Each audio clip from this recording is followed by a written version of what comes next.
Muito bem, nós estamos aqui ocupando as redes do Francisco Pianco para conversar com ele, que é agora pré-candidato a deputado federal aqui do nosso estado do Acre. Então, inicialmente, dar aqui o meu bom dia, boa tarde, boa noite ao Francisco. Francisco, seja bem-vindo aqui para esse empate com o Pianco. Olha, Leandro, é um prazer imenso ter você aqui junto com a gente conversando sobre essa pauta, né? Esse tema da questão da pré-candidatura. Muito bem, a gente também está recebendo o Isaac Pianco também, ex-prefeito de Marechal Thaumaturgo, e também que resolveu encarar aí esse desafio, né, de uma candidatura a parlamentar estadual aqui no nosso estado. Bom dia, boa tarde, boa noite, Isaac. Alô, Leandro. Para mim é um desafio, né? Primeiramente, agradecer a todos. Para mim é um desafio sair lá do município de Marechal Thaumaturgo e concorrer nesse ano de 2022 uma candidatura na Assembleia Legislativa do Acre.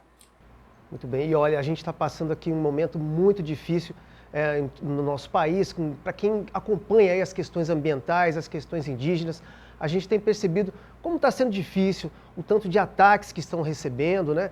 Os direitos indígenas que foram consolidados, foram conquistados ao longo de décadas e agora, né, sofrendo esses ataques. E a gente tem agora essa pré-candidatura do Francisco diante de um momento tão difícil para as questões ambientais indígenas do nosso país. Eu acho que é preciso fazer uma mediação, porque parece que tem dois extremos que não se conversam e é necessário alguém entrar no meio para tentar explicar, né, um pouco essa necessidade.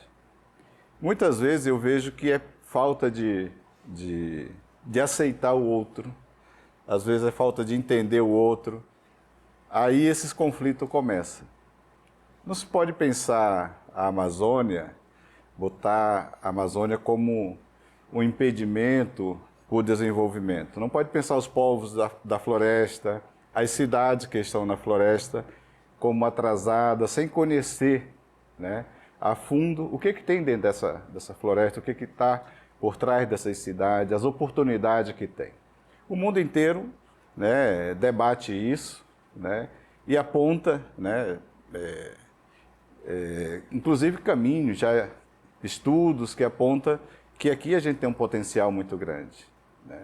Tanto dos recursos que a gente tem na floresta, da diversidade que tem, como também dos valores que nunca é compreendido, os conhecimentos tradicionais na floresta. E isso não é uma coisa isolada da floresta. Esses bens que a gente tem, esse patrimônio imenso que a floresta ele tem que ser nosso, ele tem que ser visto como nosso, como parte da nossa vida, porque é ele que faz o equilíbrio para a humanidade, né? Se tirar toda a floresta, se passar por cima desses conhecimentos, nós vamos aí caminhar para um abismo, né? Agora é preciso dialogar sobre isso, é preciso compreender isso, e eu acho que está faltando um pouco isso, né? Você parece que vive uma guerra. O Congresso é onde vai fazer o equilíbrio disso. Você não pode querer promover um apagando os outros, né? Então a gente precisa começar a fazer esse debate, porque acho que tem lugar para todo mundo, né? E tem um espaço aí da gente aprender com todos, né? E construir aí, né, a sustentabilidade, porque nós não podemos pensar a sustentabilidade só a partir de algo isolado, sustentabilidade do todo. Quando você interrompe, você tira algo importante da natureza, você causa o desequilíbrio. Então, todo o Brasil pode passar por um processo, né, de mudanças grandes no clima, enfim, né? Então, eu acho que representa um pouco isso. Eu defendo que a gente, antes de fazer um pré-julgamento, né, conceito, é preciso conhecer. Eu acho que nada mais legítimo de que quem realmente, né, conhece da floresta para ajudar a fazer esse debate. E aí eu acho que a gente vai ter um ponto de equilíbrio, como a gente está se propondo. E Francisco, você fala sobre isso já com alguma base, não é um assunto que você começou a estudar ontem, né? Afinal de contas, tem toda uma experiência aí da PILT, desenvolvida com a PILT, tem a sua experiência também como gestor, como secretário.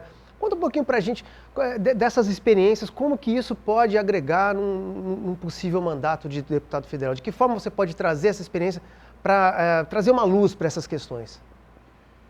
Olha, se você for na comunidade Apiltia, de onde que é a minha casa, você vai ver que a gente não está falando de algo que não existe. A gente só fala daquilo que é real, né? A gente vive num lugar que é muito bom de morar, né? E a gente tem uma qualidade de vida muito boa, né?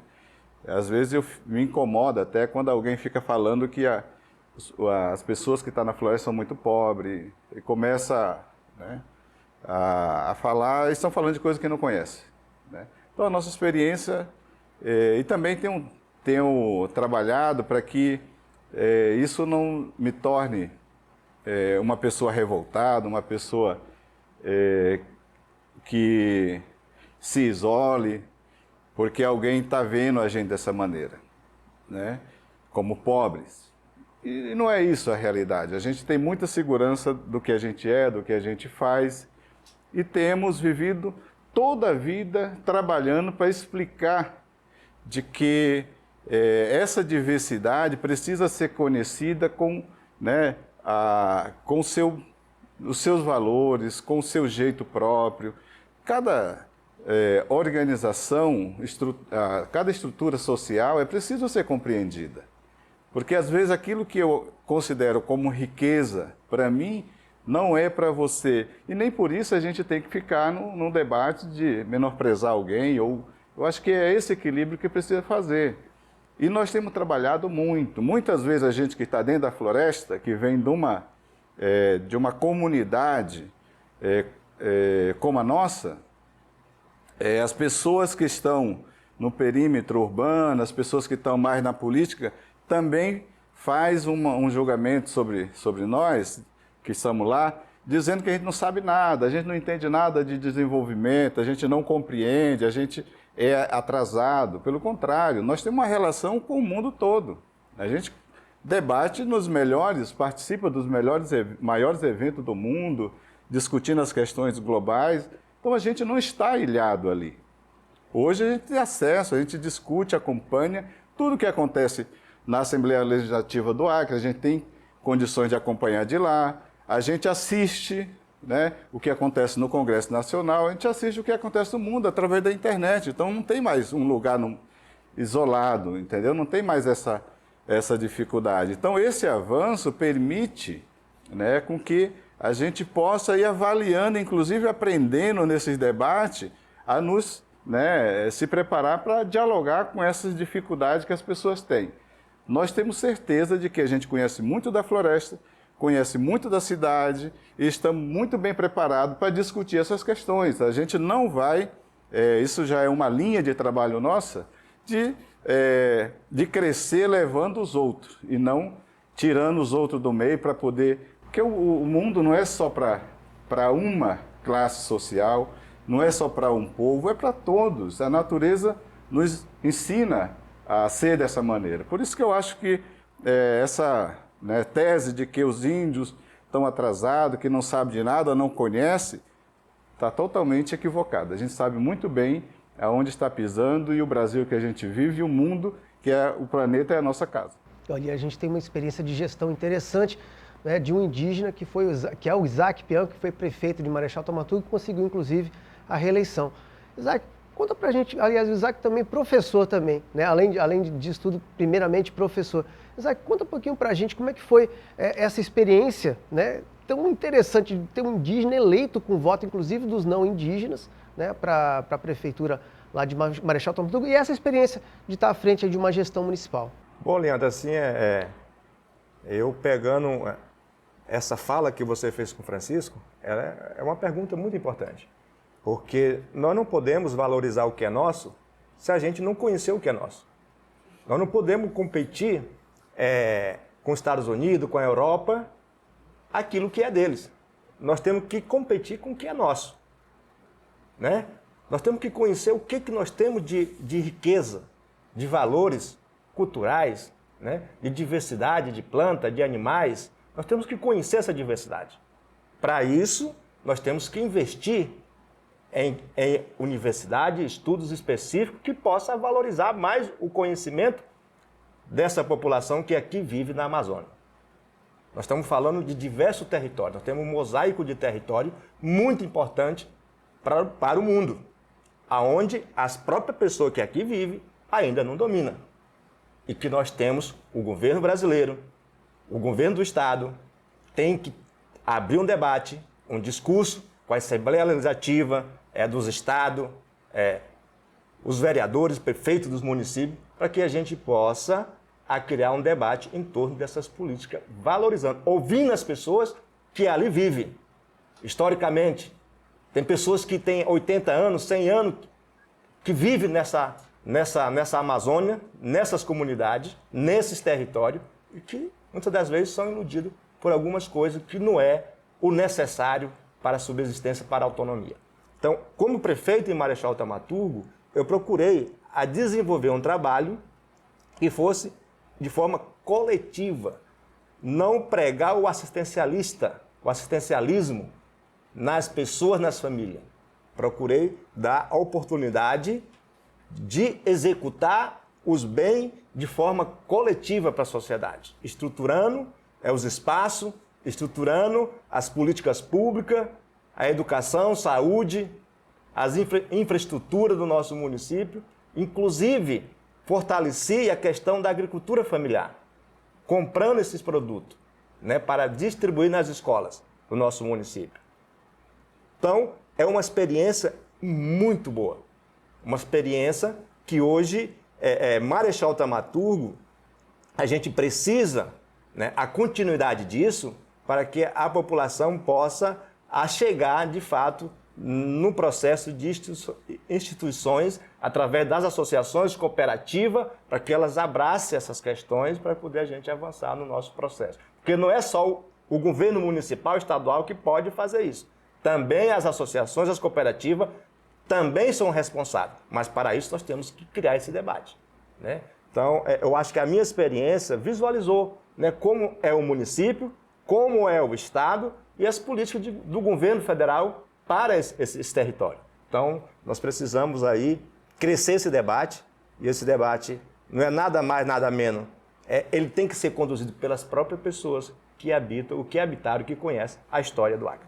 Agora, Isaac, conta pra gente, você teve um mandato, conquistou um mandato como prefeito, conseguiu conquistar a reeleição, significa que a população aprovou o primeiro mandato, e aí você resolveu renunciar e aceitar esse desafio de concorrer como deputado estadual. O que te levou a isso, a aceitar esse desafio e, consequentemente, tendo que renunciar lá à prefeitura de Marechal Thaumaturgo? Eu acho assim, um dos principais objetivos, eu até menciono com algumas pessoas que quando eu fui ser prefeito de Marechal Thaumaturgo, foi bem parecido também Deus sair da prefeitura para concorrer também à política a nível de Estado. Na minha comunidade, eu já não aguentava mais ver tanto enganação da política. Eu era professor naquela comunidade e coordenava a escola com 12 professores, 200 alunos. Então, eu não aguentava ver mais as pessoas, os servidores, ficar 2, 3, 4, até 6 meses sem receber os seus vencimentos. Então, e eu sempre procurava ajudar as prefeituras, os prefeitos que passaram ali, a coordenar, ter um plano estratégico de desenvolvimento, de gestão. E isso, o que restou para mim foi eu mesmo tomar essa iniciativa, com aval da comunidade, fizemos várias conversas dentro da comunidade, e eu fui o indicado para vir concorrer às eleições. E ganhamos as eleições, e agora fiz essa gestão, trabalhei, ganhei uma reeleição, e daí, como a gente não é eterno, a gente não é para ficar eternamente ali na prefeitura, mandando nas pessoas, a gente passa ali, pelo um período, desenvolver um trabalho. E foi dessa forma que eu chamei a comunidade, o meu secretário, e disse: agora eu vou concorrer uma política a nível de Estado. Procurar garantir uma vaga lá na Assembleia Legislativa para discutir as políticas. Até porque Marechal Thaumaturgo, é difícil você ver chegar lá o governador, chegar lá o deputado estadual e perguntar o que o município está precisando. não existe isso, né? Poucas pessoas conseguem chegar lá, às vezes num evento, às vezes numa festividade, mas para trabalhar, perguntar para a sociedade ali o que se precisa para o município, para poder trazer e mobilizar e dar assistência aos municípios nos programas, é difícil. Então, esse é o meu desafio para que a gente possa criar uma visão mais estratégica e fortalecer aquela região, assim como também outras regiões de outros municípios aqui no nosso estado que sofrem também as mesmas condições. Agora, Francisco, você estava falando sobre a gente escapar um pouco dos extremos e promover o diálogo entre pessoas que pensam diferente. E aí, conversando com um amigo nosso, ele me falou de uma conversa que você teve com pecuaristas, por exemplo. Eu achei interessante, né, a conversa, mas fiquei curioso para saber o que pode ser conversado, por exemplo, com um pecuarista, partindo, por exemplo, de uma formação que você tem toda dentro do movimento indígena. Ou seja, o que os indígenas e os pecuaristas podem conversar em prol do nosso Estado? Eu acho que já é uma tradição nossa do povo Axaneca entender os outros, né? Procurar dialogar com os outros.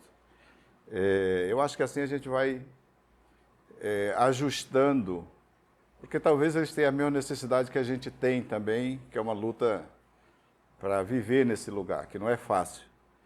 Então, quando você olha o Estado, você vê uma comunidade também, né?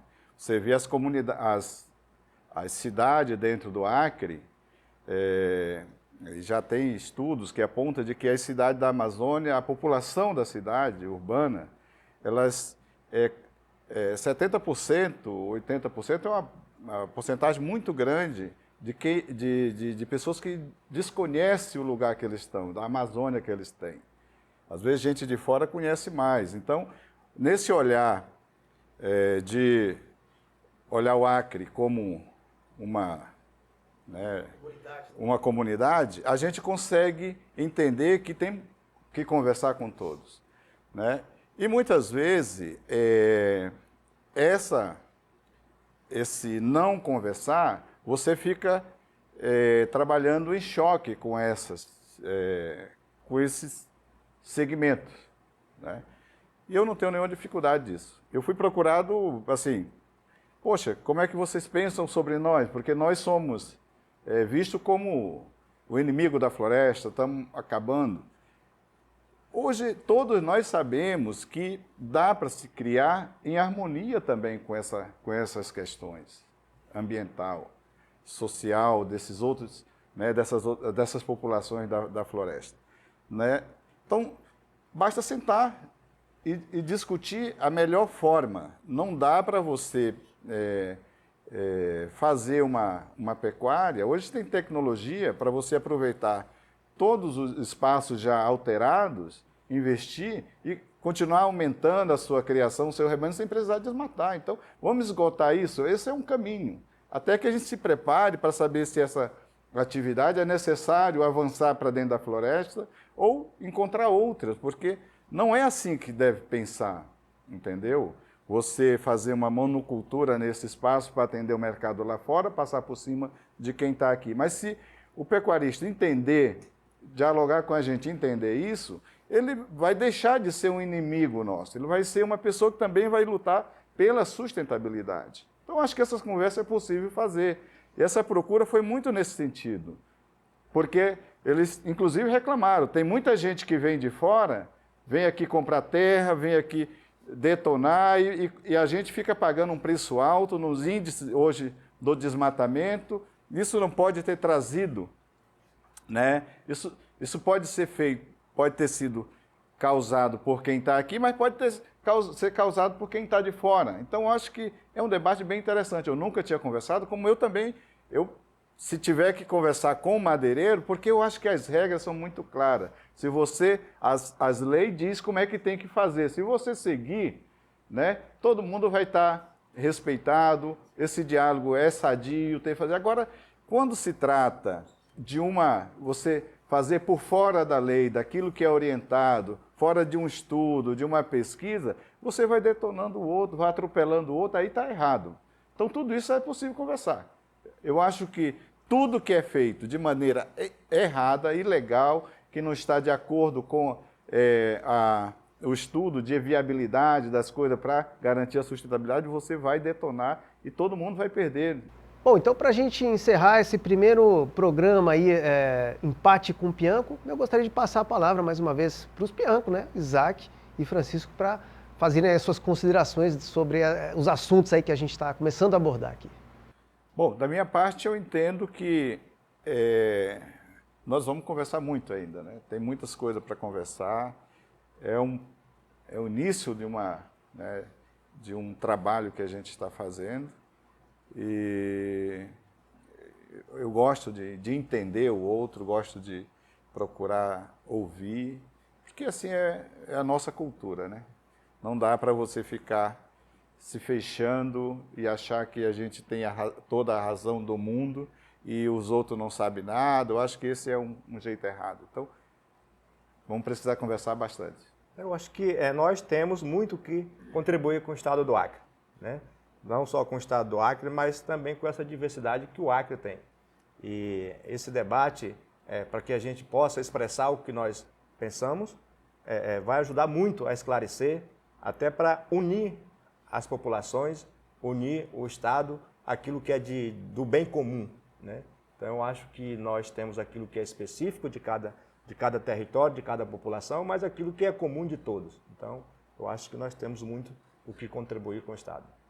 Pois é, esse foi o nosso primeiro Empate com o Pianco, mas não fica por aqui não, a gente vai ter muita conversa aí pela frente e a gente vai também estar ouvindo as pessoas, sabendo o que elas querem realmente que seja conversado, que faça parte desse debate. Então acompanhe aí a gente nas redes sociais do Francisco Pianco, o Empate com o Pianco.